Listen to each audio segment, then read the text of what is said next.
Got a little NBA action coming to you. We got Garion, Thorne, Matt Meiselman, Nick Whalen coming at you for a 4-game NBA slate today. And first question, guys, which game is going over today? Garion, we'll start with you. Yeah, this isn't really a slate that I'm pumped to take many overs on. We've got like Golden State, who has hit the fewest overs of any NBA team this season. Great matchup against the Pelicans, I guess, but we don't really know the status of Steph Curry. You've got the Knicks and the Celtics. They've been unders machines all season long as well. I guess I would just say I'll take the over in whatever game Detroit's playing in right now. Their defense looks so atrocious last night.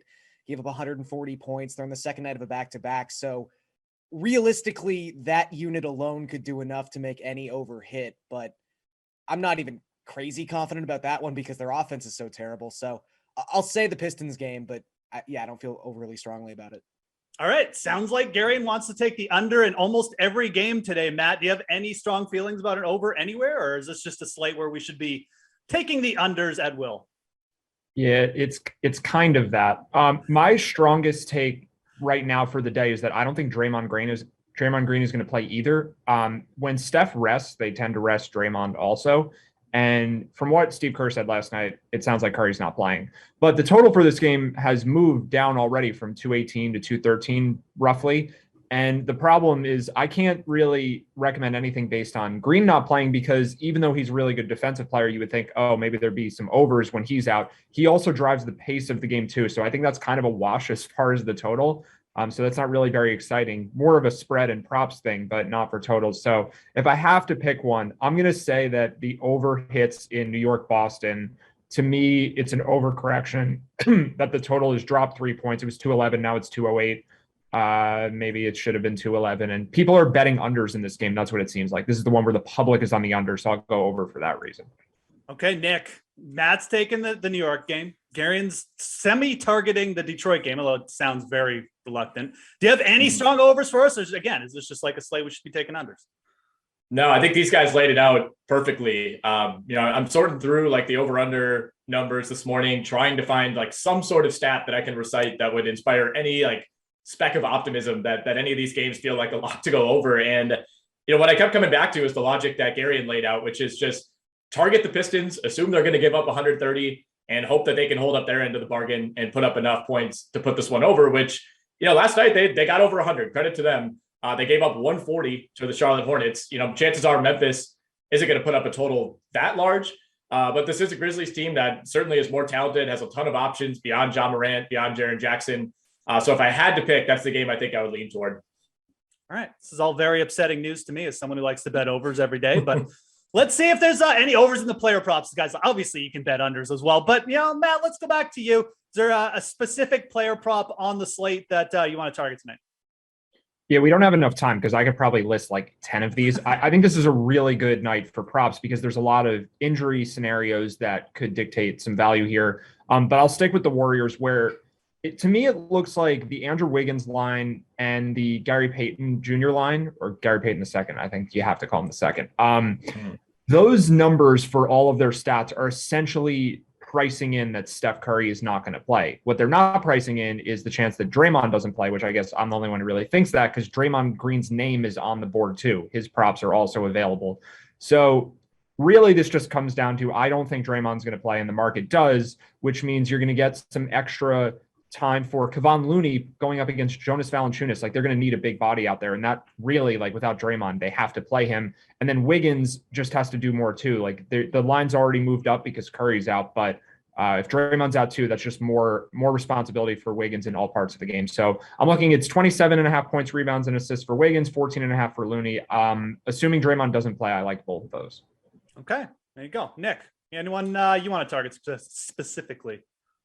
Yeah, I like 2 points props from that game. And one of them is Andrew Wiggins, who, like Matt laid out, I think that number is a little bit low. And, if you want to go points, rebounds, assists, you can certainly look in that direction. But 20.5 just for points, I think is pretty good value. And, you're getting minus 115. So it's, you're not going to wind up with $1 million here. But without Steph Curry and potentially without Draymond, I think, Andrew Wiggins essentially becomes the number one or, 1B at worst scoring option for the Warriors tonight. So I think that one makes a lot of sense. And Jonas Valanciunas as well from that game. I think potentially removing Draymond from the situation. Not that he's a great one-to-one matchup for Valanciunas, but certainly you like Valanciunas' chances to play well in that game. His number is only 17.5.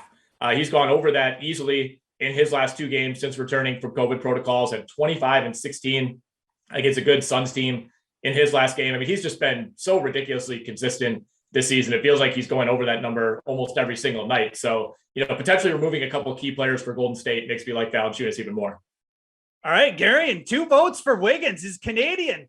Come on, we got to make it around here, right? Let's go. You like him too, obviously. Not just a Toronto native. Went to school like 20 minutes from where I'm sitting right now. I'd go in on that Wiggins over. I think it makes a lot of sense. I will say the prop I'm targeting not in that game, going back to the Celtics-Knicks game. Little worried about overs here just because the Knicks have really just been running like a glacially slow pace their last 10 games. They're not even just lowest pace in the NBA across that span. It's lowest by a pretty wide margin. But I like Jason Tatum's points, rebounds, and assist prop. It's at 33.5 right now. The over is -125. Some guys have taken a little bit of time to like reacclimatize themselves after being in the COVID protocols. Not Jason Tatum. Played 37.3 minutes last night, took 20 field goal attempts, wasn't very efficient, so he wouldn't have actually hit this prop, but I'm just encouraged by the amount of volume we saw. It seems like he's just going to be back to his full role, which is one of the guys who was leading the NBA in minutes played before going on the COVID list. So I think if you've got Tatum playing like that, especially considering he's grabbed at least 8 rebounds in his last 6 games. So if he's just going to do that, all he pretty much has to do is come close to his season average scoring total. And that's before we even get into the assists. So I just think that number is a couple points too low. Yeah, I believe that was actually the second time on the COVID list for Tatum. And he said this time was a lot less severe. So take that news for what you will. But all right, let's go over to the daily specials section on the DraftKings Sportsbook. We're going to ask you your favorite bet there. So you can pick which team will have the most points tomorrow on the entire slate, which player will have the most assists. So either one of those bets. Is there anything there that catches your eye, Nick? Obviously you can pick from the teams or the player section. To be honest, I was looking at that Celtics Knicks game, which, I think we're seeing Knicks +1.5 right now at home in this game. And I feel like both these teams are kind of mired in similar slumps right now. Boston just can't seem to get any continuity going. New York, has had some absences and just really struggled to score the ball. Garion hit on, the slow pace that they've been playing at right now. The under in that game is something I would target. I would also look at Jaylen Brown's points, rebounds, assist prop. I know we just touched on Jason Tatum's, but Jaylen Brown's is at 31.5 tonight. And, eventually you're probably going to see some of the numbers that he's put up lately be redistributed a little bit between some more of their contributors. But his last 8 games, he's scoring 31 points alone. And then you add in 7.5 rebounds, almost 3 assists. He's been on fire, had that 50-point game against Orlando over the weekend. So, we've talked a few player props. He's somebody that I'm targeting tonight. Okay. So I have been informed that I had the old question there. So here's the actual question. Sorry about that, Nick. Celtics favored by 1.5 tonight. Now, who do you like? And then is there a specific bet in that game that we're looking for? So Nick already gave us his answer. Thank you, Nick, for saving the segment. Matt, let's go to you next. I don't really have a strong feeling on this game. Like the game opened at Pick'em and the Celtics are -1.5 now. And I think that's justified. Like the Celtics should be small favorites. So if we were doing this segment last night and the Celtics were even money and you could bet them then, like, sure, I would have liked that. But yeah, it's tough because I think the Celtics are generally a pretty undervalued team right now. They just haven't been playing to their talent level, and they are a lot more talented than the Knicks are, but they're on a road back-to-back. They just lost a tough home game to the Spurs last night. Now they have to travel to New York from Boston. So like the schedule sets up better for the Knicks, and that's, I think, why this spread is closer. So this is just like a long-winded say of I'm leaning Celtics. Like I think the money line is reasonable, but I think it's pretty close to fair. So this is like very minimal value at best, but I do think the Celtics win the game. All right, Gary, you like Tatum. Do you like the Celtics though? That's the question.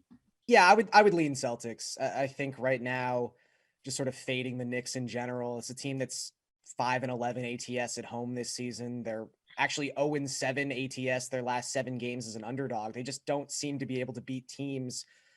I don't want to say like good teams because the Celtics haven't really been that good the last 3 weeks, but teams that are at least in their stratosphere, they've struggled with immensely. And I think Matt's right. The books are catching up to this. The fact that the Knicks aren't favored in this game at MSG against a Celtics team on the second night of a back-to-back that's been losing games kind of really says it all. But yeah, I would lean Celtics. I would also lean to the under, as Nick was talking about. Again, the Knicks basically running fewer than 95 possessions per 48 minutes. That is from a different era of the NBA. So they also clearly know without a point guard that they just have to slow things down.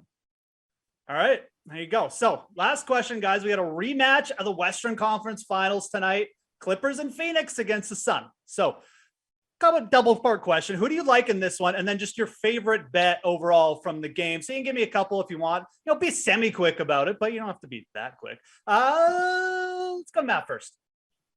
Okay, so this is a rematch, from the Western Conference Finals, but there's a lot of different players here. We don't have Leonard and George. We don't have DeAndre Ayton. We still don't have JaVale McGee. So I'm leaning Clippers. I think the spread's a little too high given the Suns' weaknesses in the front court. And then Nick Batum is the situation we have to watch. He's questionable. So I'll give one for each side. If he's out, I like all sorts of Serge Ibaka props. And if he's in, I'm going the other way on Eric Bledsoe. I think his line is a little inflated. So I'd go under on him, but it looks better if Batum's out there, just one more body where they don't need to play Bledsoe as many minutes. Okay. Garion, over to you. Yeah, I think the one prop that's really caught my eye is Chris Paul's rebounding total. It's set at 4.5. This is a number that he's actually gone over his last 7 starts. He hasn't been crushing it by any means, but again, it's 7-0 in his last 7 games. No DeAndre Ayton, no JaVale McGee. Obviously, they've got Bismack Biyombo in there. They've got Jalen Smith, but I think Paul realizes he's got to help out on the glass maybe a little bit more than he normally would with Ayton not available. And the Clippers per 100 possessions give up the second most opponent rebounds per game. So I think without a lot of their best players, they're just missing shots, and that creates rebounding opportunities. So I think Paul should be able to get over this number. All right, Nick. Garion likes Chris Paul, the center, tonight to go over his rebounding props. You got any prop or specific bet from this game for our viewers to target? Yeah, I like the center gods rebounding total as well. Actually, that number jumped out as a little bit too low for me. But I'm going to keep kind of riding Cam Johnson, who I've been targeting a decent amount on the DK Sportsbook of late, and he's obviously been filling in for Jay Crowder, who's been in protocols for a while. And we're finally seeing them. I wouldn't say unleash Cam Johnson because that's not really the type of player that he is, but because the Suns have been so deep these last couple of years, he's often a guy that's playing 18, 21, 23 minutes on a lot of nights and not having a ton of impact. But he started 5 straight games, and even dating back, before Crowder was out, his last 8 games, he's playing almost 30 minutes. He's averaging 16 points a game. He's shooting 56% from the field and 53% from 3, taking almost 7 threes a game in that span. So I think he's continuing to build confidence. So I like his over on points tonight, which I believe is at 15.5 now.